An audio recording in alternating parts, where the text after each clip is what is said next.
Hi, I'm Jeffrey, and this is AutoAlchemy, the intersection between typology and self-growth.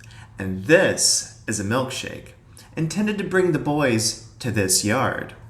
After my goddesses video, the boys were feeling kinda left out.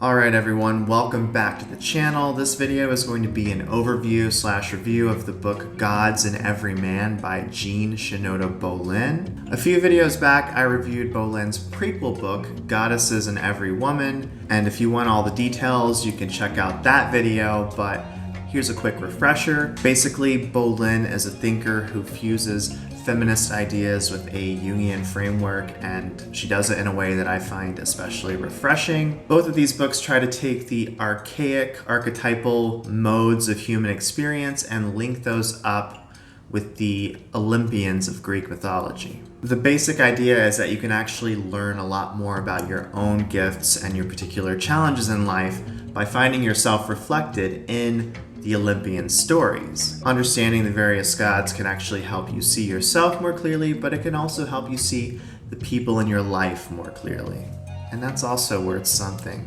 By the way, if you'd actually like to buy this book or its companion, don't forget to check out the affiliate link down in the description at no extra cost to you. It's a great way to support the channel.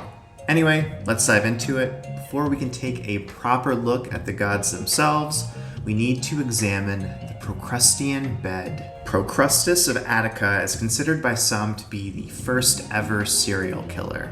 According to Greek legend, Procrustes was essentially a thief who would intercept travelers who were traveling from Attica to Athens, and he would offer up his hospitality to those travelers. He would say, "Hey guys, come on in. I've got this wonderful iron bed. You're not going to believe it. My bed actually fits every traveler, no matter how big, no matter how small." And in a gruesome, roundabout way, he was right. If any of the travelers were too long for his bed, he would literally cut them down to size, and if they were too short to fit the bed, he would stretch them out using a medieval torture rack thingy. Either way, they would end up fitting the bed, and Procrustes would escape with their loot. Now, you might be saying, whoa, that's pretty dark. And besides, what does this have to do with the Greek gods and goddesses? Well, Bolen actually uses the analogy of the Procrustean bed to discuss how cultural expectations and stereotypes impact everybody.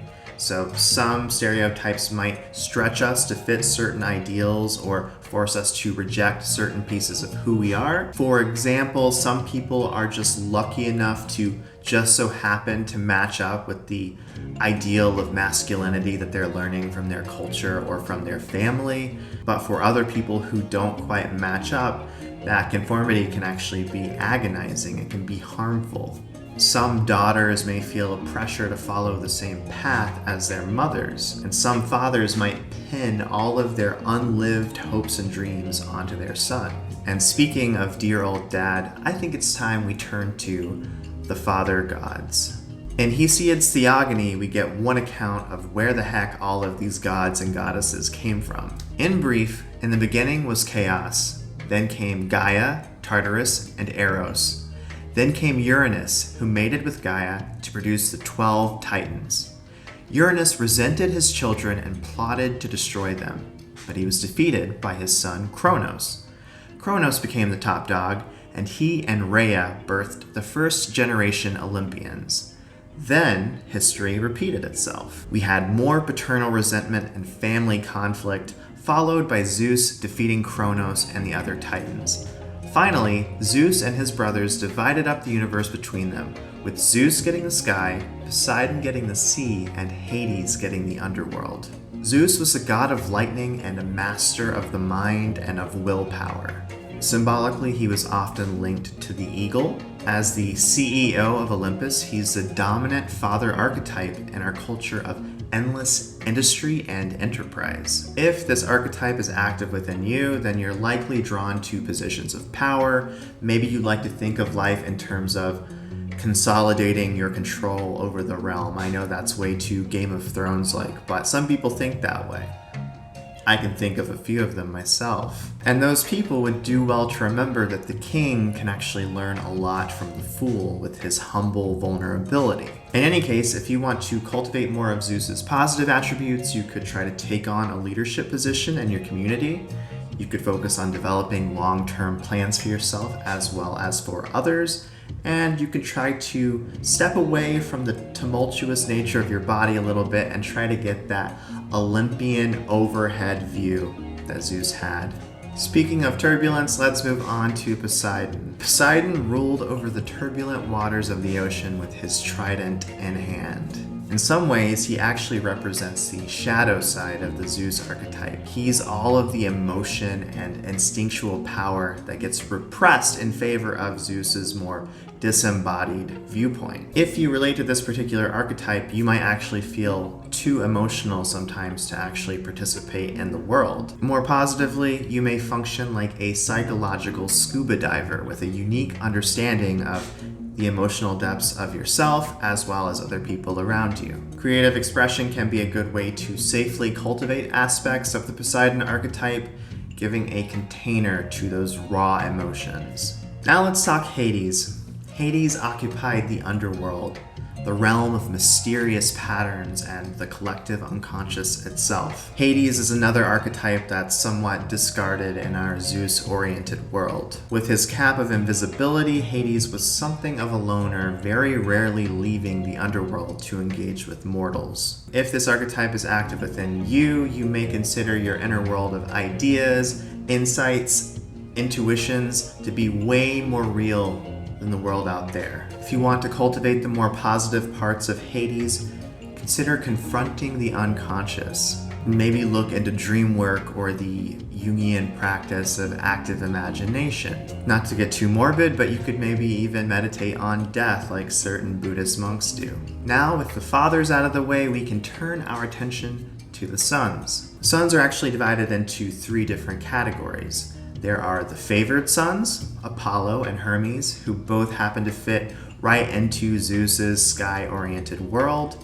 Then there are the rejected sons, Ares and Hephaestus. And finally, there's Dionysus, the crucified son who exists somewhere in the middle. Apollo was the god of the sun and of law and order. Like his sister Artemis, he was great at archery. He was often depicted in his chariot, which he would use to guarantee the movement of the sun through the heavens in a very rigid mathematical way. And you might relate to Apollo if you are dutiful and intellectual, if you are the golden child in your family. To cultivate the best parts of Apollo, you could learn to organize your time, create and follow a budget, and generally develop more of a respect for rules. This is an area where I could definitely grow. Now for Hermes, my favorite of the Olympians. He was another sky god. Thought to be the father of alchemy, Hermes was a messenger god, a deity of travel and of crossing thresholds. He was quick-witted and he was a master of words, and he was the only god who could freely travel into the underworld. It's possible that you may relate to Hermes if you're something of a trickster or a pueriternus, an eternal child who's constantly struggling with the notion of limitation. To cultivate the best aspects of Hermes, adopt an attitude of openness and of exploration. Let go of your schedule and learn to let your day be whatever it wants to be. Surrender to the power of winging it. Ares, the first of the rejected sons, was the god of war, power, and intense action. You might relate to him if you live primarily in the world of the here and now, in a world of sensation and of force and movement. Of course, all of those characteristics can come at the cost of wisdom, which is why Ares was rejected by Zeus. If you want to cultivate the good aspects of Ares, you should learn to embody your feelings more. Maybe you could pay special attention to your body language and how that body language impacts the way that you feel. Get into some kind of physical contact with consenting others. Keyword being consenting. Second keyword being others. If you're someone as cerebral as I am, maybe you could think about going skydiving, exiting Zeus's realm entirely to hurtle towards the earth. Hephaestus, the god of the forge, was also a rejected son. Technically speaking, he was actually fatherless. He was created by Athena in retaliation for Zeus creating Athena all on his own. It's complicated, man. When Hephaestus came out defective, that's so hard to say, he was walking with a limp and he was ultimately rejected and discarded by Hera. So suddenly he was not only fatherless, but he also didn't have a mother. Despite his status as a reclusive blacksmith living beneath a volcano, he was simultaneously quite the inventor and impacted the world in that way. He was forging things like Zeus's lightning bolts, he would create palaces, he would create Apollo's chariot and the bows that he would use. You might relate to this archetype if you are somebody who alchemizes your pain into creative expression. To cultivate Hephaestus, take some time to withdraw from the world and lose yourself in meaningful work. You might even consider working with something really tactile like clay. Finally, we come to Dionysus, the crucified son. Born to a mortal mother, this god of ecstasy and wine preferred the company of women to men.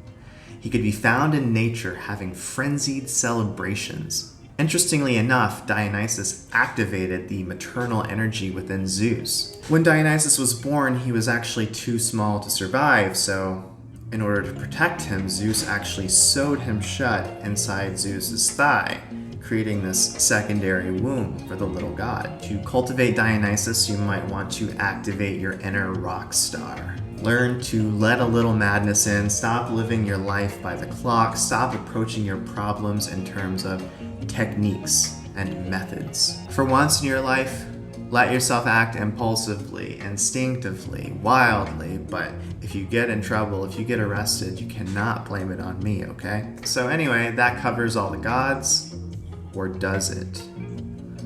Let's talk about the coming of the new sun. According to one ancient prophecy, Zeus and his original wife, Metis, were supposed to have a son, and that son would overthrow his father and rule the realm with a loving heart. And so Zeus, like his father and grandfather before him, couldn't cope with the thought of being replaced, so he swallowed his wife whole. In true Jungian fashion, Bolen actually connects that particular myth with the whole historical process of the feminine itself being swallowed up by these sky-oriented masculine values over the course of centuries. Of course, the pendulum always swings, and these days we can see the return of the feminine in the growing emphasis on inclusivity, in the push to protect a vindictive Mother Earth, and in the reemergence of interest in magic and spirituality. And according to the author of the book, even the masculine archetype itself seems to be changing. As I mentioned before, Zeus came to love and maternally nurture Dionysus. Maybe we can also see this particular change reflected in the movement from a more justice-oriented God in the Old Testament to a more merciful, loving God in the New Testament. We can also see a hint of this archetypal shift in the modern mythology of Star Wars. In the original trilogy, Luke Skywalker refused to become his father, and therefore redeemed the mortal man living beneath the machine-like persona. Like it or not, the world is changing, and gods only know where we're going to end up. But by acquainting yourself with your personal archetypes and by learning to call upon the other archetypes as needed, I believe that you can find your footing in this forever evolving mystery that we call life. Even as we face collective challenges that seem greater than mere humanity, let's not forget that we all have a little divinity within us. And that's it. So if you want to support content like this, if you want early access to my videos, don't forget to check out my Buy Me a Coffee page. And that's all. So thanks so much. Until next time, bye.